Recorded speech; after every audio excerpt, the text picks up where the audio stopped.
अचानक एक औरत को किसी ने हजारों मीटर ऊंची खाई से धक्का दे दिया, लेकिन किस्मत से वह उल्का पिंड की तरह गिरते हुए भी सुरक्षित जमीन पर उतर जाती है। वह अभी संभल ही रही होती है कि थोड़ी दूरी पर मौजूद एक भयानक राक्षस उसकी ओर झपट पड़ता है।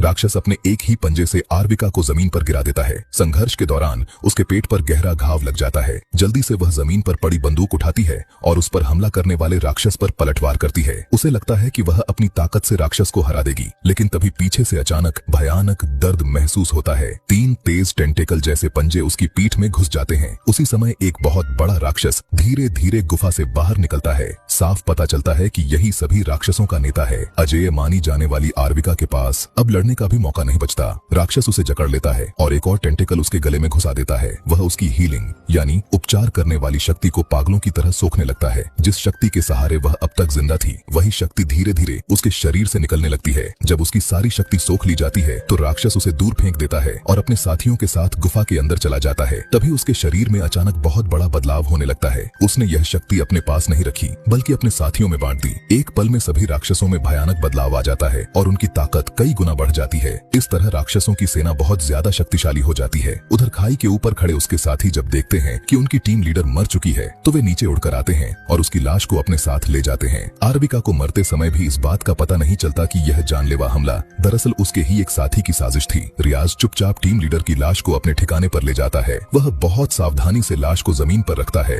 और आसपास के सबूत भी साफ कर देता है। रियाज की यह साजिश अभी तक किसी को पता नहीं चलती। बाकी सभी साथी इस सच्चाई से अनजान रहते हैं। वे गुस्से और दुख से भर जाते हैं और कसम खाते हैं कि वे कातिल को ढूंढकर अपने लीडर का बदला जरूर लेंगे। लेकिन जैसे ही रियाज मुड़कर जाने लगता है, अचानक आसपास की लाइटें अनियंत्रित तरीके से टिमटिमाने लगती हैं। अगले ही पल टीम लीडर के गले में पहना हुआ लॉकेट धीरे धीरे हवा में तैरने लगता है। आखिर उस लॉकेट में कौन सा रहस्य छिपा है, जानने के लिए आगे देखना जारी रखें।